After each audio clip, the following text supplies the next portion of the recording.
Well, if you drive the interstate, you've probably seen it. Utah semi-trucks with Idaho plates on the trailers. For a couple of years now, KSL has been getting a lot of viewer emails concerned with this registration mismatch. So Mike and the KSL investigators went driving Utah roads in search of answers. Mike? Yeah, well, David raises a couple of questions, right? One is it even legal, or is there some type of loophole in the law?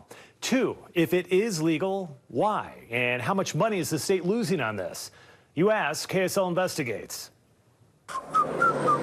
I'll tell you what, it's got to be one of the best road trip games ever. You know what I'm talking about. Georgia plates, Wyoming plates. Yeah, there's Colorado, Minnesota, and correct me if I'm wrong. OH. But that, my friends, belongs to the Buckeye State. We got Ohio. And hey, you know who really likes to play this game? All the time. Yes, I do. Oh, you got it. The guy behind the wheel there, Alan Curtis. And he's been playing the game for, man, I don't know, maybe 3, 4. Well, it's been going on for years. Okay, he's been watching plates for quite a while. But what he cannot seem to understand. Yeah, that's one. Oh, there's another one. Is why so many trucks with Utah plates in the front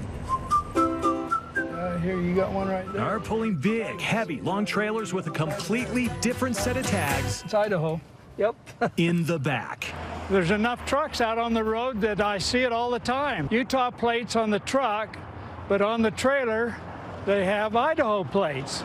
He's not wrong. And once you notice, well, it's kind of hard not to see. And Idaho back. An interesting observation. Some may wonder. Idaho back. Well, I don't know if it's a loophole or not. Why in the world should I care? It's good business. Is that safe to say? It is good business, yeah. That's Rick Clasby, Executive Director of the Utah Trucking Association. And he says a lot of Utah companies are now registering their trailers in Idaho for two simple reasons. We're talking about money. Correct, yes. And we're talking about time. Time is huge in our business. And so anything that can save time and resources is something that we will explore. All right, here's how it breaks down. In Idaho, it's a one-time registration costing $106.75 for the lifetime of the trailer. In Utah, average registration runs about $11 less, but here's the big difference. In Utah, companies are paying it every single year.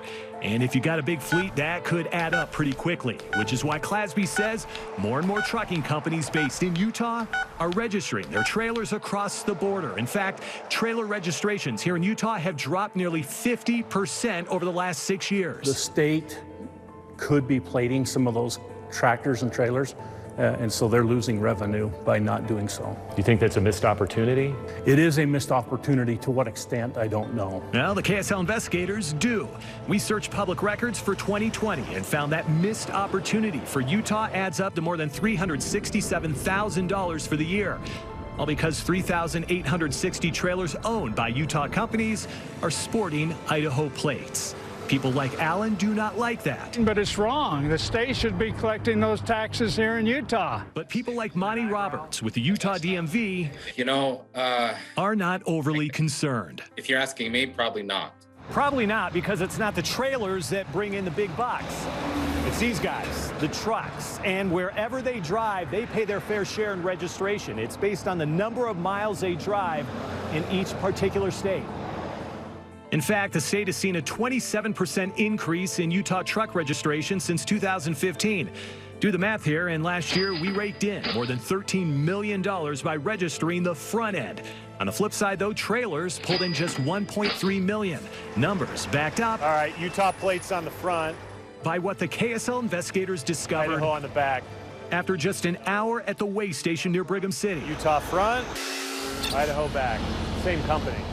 Where more than 50% of the trucks registered in Utah front were tagged by Idaho in the back. Idaho back. That's a blow to the state, and maybe more importantly, The property tax to those that goes to those counties would be basically gone. All right, Utah plates right here in the front. it's a blow to the individual counties. That's because 2/3 of the cash from registering those trailers is property tax paid to the county where the business resides. And Idaho on the back. Last year, estimates found counties in Utah collectively lost nearly $250,000. But Roberts believes changing the law and forcing Utah companies to register their trailers in-state could have Utah losing much, much more. Is the bigger fear that these businesses will just get out of Dodge? Absolutely.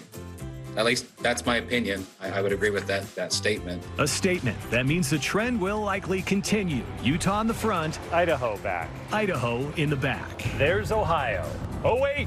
And regardless of what any of us playing the old license plate game think or believe, California. Hello, Canada.